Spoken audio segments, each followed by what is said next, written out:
우리 삶을 움직이는 뉴스, 중심 잡힌 시선으로 전하겠습니다. 황보선의 출발 새 아침. 네, 평양 수다. 지금 북한은 권합니다. 북한의 속마음과 외교적인 수사까지 가감 없이 북한 소식과 함께 분석해보는 북한 토크 열전 시작해보겠습니다. 신범철 경제사회연구원 외교안보센터장 전화로 연결돼 있습니다. 센터장님 안녕하십니까? 예, 안녕하세요. 예, 반갑습니다.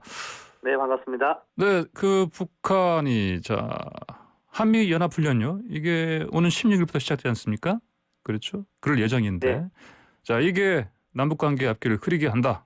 남측의 결정 주시하겠다 이렇게 경고했는데 훈련하지 말라는 얘기죠? 이게?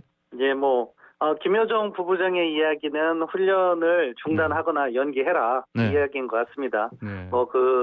담화문 내용을 보면 훈련의 규모나 형식은 묻지 않겠다 이런 식으로 해서 사실 그간 문재인 정부 그리고 한미 당국은 북한과의 협상을 이어가기 위해서 훈련 규모를 축소해 왔어요. 예. 그러면서도 나름대로 내실 있게 훈련은 해오긴 했는데 아무튼 북한에게 대화 복귀 명분을 주기 위해서 훈련 규모를 축소하면서 이렇게 해왔는데 그것조차도 이제는 수용하지 않고 아예 하지 마라 이런 목소리를 갑자기 내고 있습니다. 예, 그러게 사실 그 훈련 이름도 원래 있었는데 그것도 사라지고 그랬죠? 키리졸브. 예, 그렇습니다. 네. 네. 근데 얼마 전에 이제 통신선 연결하고서 바로 좀 얼마 안 돼가지고 이렇게 연합훈련 중단하라 이런 카드를 꺼낸 왜 이렇게 하는 걸로 보십니까? 북한 나름대로는 토속이 깔려 있겠죠. 그러니까 통신선 복원 같은 것은 우리 한국 국민들이나 문재인 정부에게 다시 남북 관계가 재개되는 것이 아니냐 하는 기대감을 심어주잖아요. 예. 그런 기대감의 연장선 상에서 북한이 이제 자기들이 원하는 청구서를 내밀었다 이렇게 평가할 수 있겠는데요. 너무 세게 내민 게 아닌가 그렇게 생각합니다. 예, 알겠습니다. 이건 이제 통신선 연결한 다음에 남북 정상회담 화상으로라도 하는 거 아니냐 이런 얘기도 설도 나오긴 했었는데 김여정 부부장이 또 이것도 뭐라고 했나요? 그러니까? 예, 그거는 너무 억측을 하면은 실망하게 될 것이다. 그 의미를 확대해서 하지 마라. 경솔한 판단이다. 이렇게 평가를 했네. 예. 저는 남북 정상회담이든 고위급 회담이든 북한도 준비는 하고 있을 거라고 생각해요. 왜냐하면 네. 북한 나름대로 올해 자력갱생을 추진하고 있지만 방향 전환이 하반기에는 필요하거든요. 북중 간에 무역도 재개해야 되고 북한 경제를 위해서 그런 부분이 필요한 게 있어요. 그런데 이제 지금 당장 현 시점에서 놓고 볼 때 그런 카드를 먼저 꺼내는 것이 북한은 바람직하지 않다고 보고 그렇기 때문에 한국 정부가 앞서가지 마라 하면서 연합군사 훈련을 전제 조건으로 내걸었다. 아무튼 북한 기준으로 보면 아주 치밀하게 계산된 협상 전술이라고 생각합니다. 예, 알겠습니다. 그나저나 김여정 부부장 담화문 나온 다음에 정치권에서 파열음 나오고 있습니다. 송영길 민주당 대표는 진행대로 이 한미연합훈련 진행해야 한다 이런 얘기를 했는데 또 서른 의원은 연기론을 폈습니다. 이게 아무래도 입장 정리하긴 좀 쉽지 않은 사안이죠, 이게. 예, 그렇죠. 그러니까 나름대로 문재인 정부가 연합군사훈련 축소하면서 북한의 입장에 호응하려는 노력이 있어 왔기 때문에 그것까지 넘어서서 완전히 연기 중단을 요구하는 건 지나치다 보는 시각이 야권에서는 대부분 그렇게 볼 것이고 여권에서도 약간 의견은 갈리는 것 같아요. 예. 아무튼 여권의 입장에서는 남북 대화가 다시 재가동되어야지 평화 프로세스가 시작되지 않겠느냐 하는 생각을 하고 있는 것 같은데요. 예. 근데 제가 만약에 조언을 한다면은 이 대화는 북한도 필요해서 나오는 부분이 있거든요. 예. 지금 북한의 내부 상황이나 북중 관계나 이런 부분을 보면 따라서 저는 지금 김여정 부부장의 말 때문에 우리가 연합군사훈련을 연기하거나 중단하면 한미 간의 마찰 요인만 커지고 예. 어느 정도 축소한 부분으로 이렇게 우리가 성의 표시를 하면 다음 단계의 대화는 바로 이어지진 않는다 하더라도 가을에는 반드시 이어질 것 같다 그렇게 평가합니다.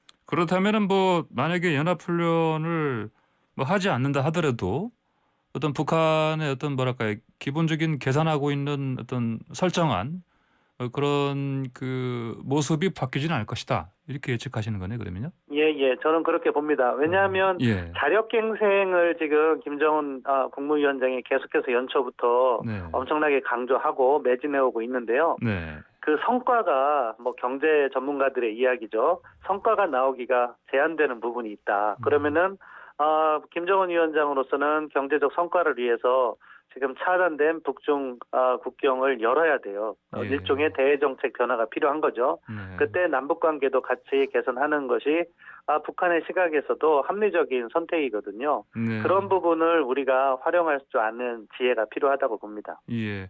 아까 말씀하신 것처럼 이제 한미연합훈련의 그 규모가 많이 줄어들었고요. 그래서 그 연합지휘소 훈련 이렇게 지금 부르고 있죠, 근데 이거를. 예, 그렇습니다. 원래 8월의 훈련은요. 예. 연합지휘소 훈련이에요. 이것은 뭐 실기동은 최소화하고 네. 그러니까 전쟁 수행 절차를 그 지휘부에서 이렇게 컴퓨터 시뮬레이션으로 훈련하는 거거든요. 네네네. 그렇기 때문에 사실 과거에 3월에 있었던 키리졸브 훈련이나 쌍용 훈련처럼 예.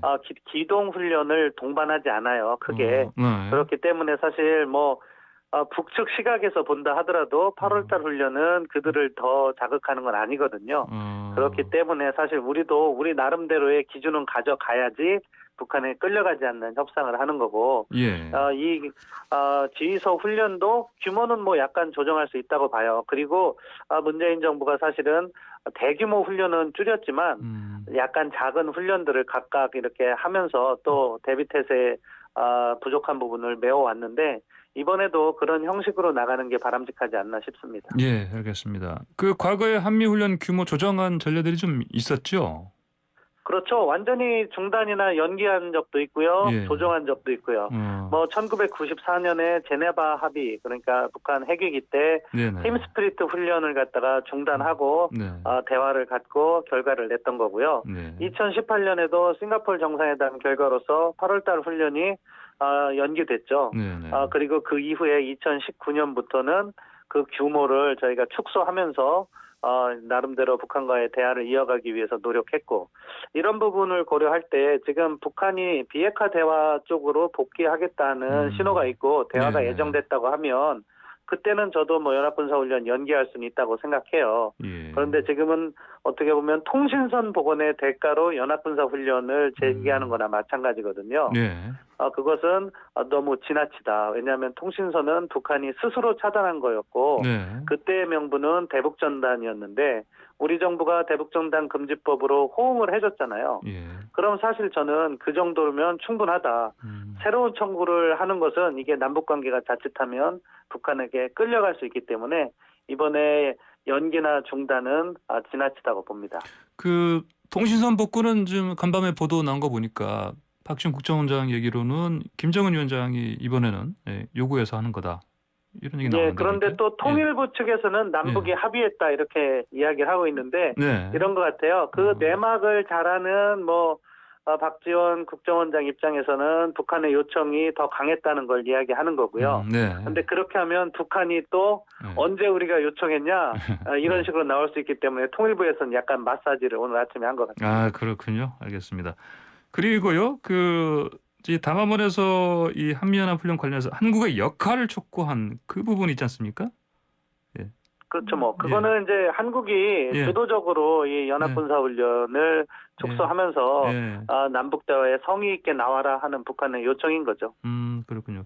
그러면 아까 잠깐 언급하신 것처럼 이런 흐름 봤을 때 북한에서도 뭔가 관계 정상화, 대화를 다시 재개하는 어떤 그런 마음의 준비는 하고 있다.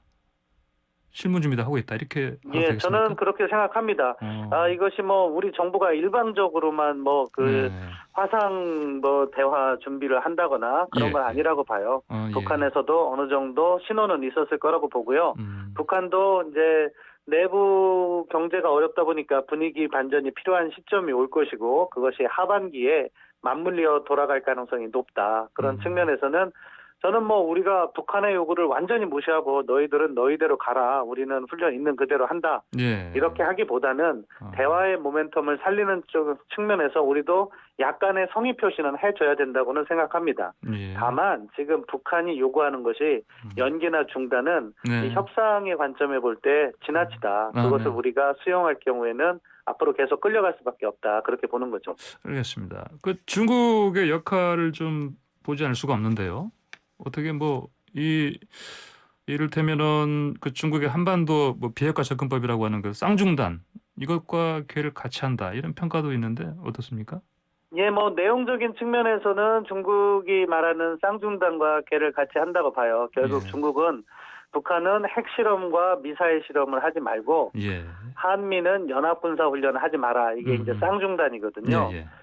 그런 측면에서 지금 북한이 핵실험과 미사일 실험, 장거리 미사일 실험을 의미하는 겁니다. 예. 그것은 하지 않고 있기 때문에 네. 이제 연합군사훈련 하지 마라 이런 논리로 연결되는데요.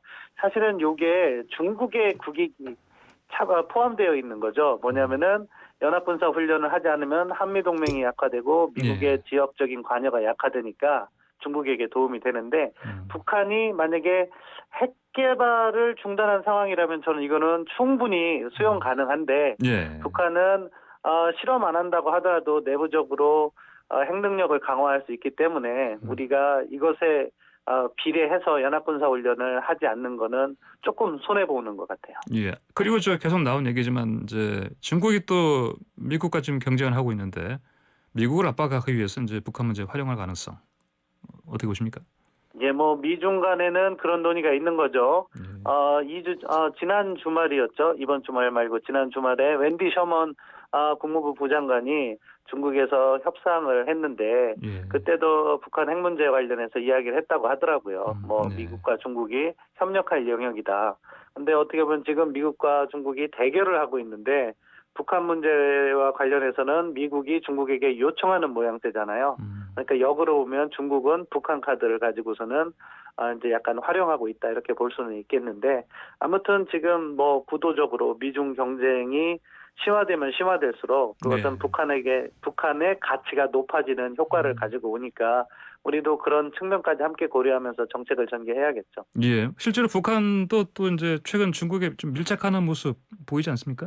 예, 계속해서 친서 보내고 이번에 또 중국에 수해가 났잖아요. 예. 그런데 김정은 위원장이 또 그것을 위로하는 친서까지도 보냈고 그러면서 뭐 지금 코로나 때문에 차단된 것이 열리진 계속 미뤄지고는 있는데 북중 국경도 곧 열리지 않을까 하는 전망이 다소 제기되고 있습니다. 예, 그렇군요. 알겠습니다. 그나저나 북한에서 그 고급 양주, 양복 이거 수입을 허용하라고 지금 요구했는데 양주는 이게 사치품 아닙니까? 예, 그렇죠. 그러니까 이것도 약간은 저는 박지원 국정원장이 실수한 것 같아요.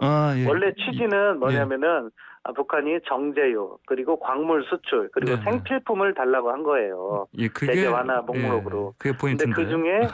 근데 그 중에 뭐 생필품 중에 양복과 양주가 있었다 하는 이야기인데 뭐 북한은 그렇게 이야기했을 수 있습니다. 왜냐하면은 김정은 위원장 입장에서는 자기에게 충성하는 핵심 세력을 또 이렇게 잘 대우할 필요가 있으니까. 그런데 이게 협상적 관점에서 보면요. 북한을 자극하는 표현이 될 수 있어요. 그렇기 때문에 왜 그런 말씀을 하셨나는 제가 이해되지 않습니다. 그렇군요. 알겠습니다. 오늘 말씀 여기까지 듣겠습니다. 고맙습니다. 네, 감사합니다. 네, 지금까지 신범철 경제사회연구원 외교안보센터장이었습니다.